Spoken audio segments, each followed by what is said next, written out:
Lake Chad is shrinking, which means today's catch will be a small one. But at least for now, these men can fish here legally. In 2014, the governments of Niger, Nigeria and Chad banned fishing on the lake to try to prevent the armed group Boko Haram making money from the lake and its surroundings, but restrictions have recently been eased. The government decided to lift the ban on fishing, growing pepper and exporting fuel and organic fertilizers. At the time these things were being banned years ago, Boko Haram was the biggest beneficiary. The 5-year ban has taken its toll on those who live around the lake, and Boko Haram remains a constant threat. It's always been tough living in one of the poorest regions in the world. It's even more so now. As part of its fight against the armed group, the government stepped up its security, which includes a curfew.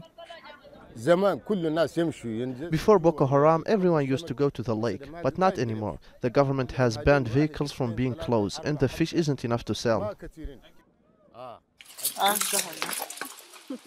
A once booming red pepper industry is also struggling. These peppers are turned into chili powder and sold all over West Africa.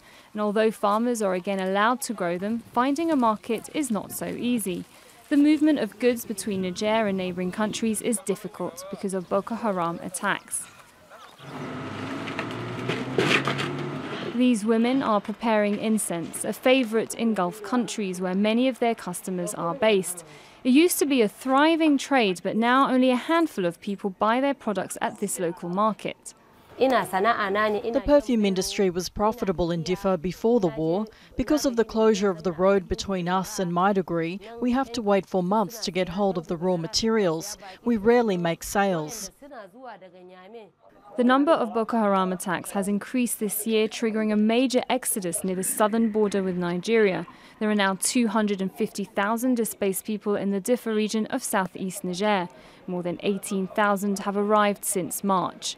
With the ongoing conflict, overcrowding and poverty, aid agencies are warning the humanitarian crisis here is only going to get worse. Sara, Khairat, Al Jazeera.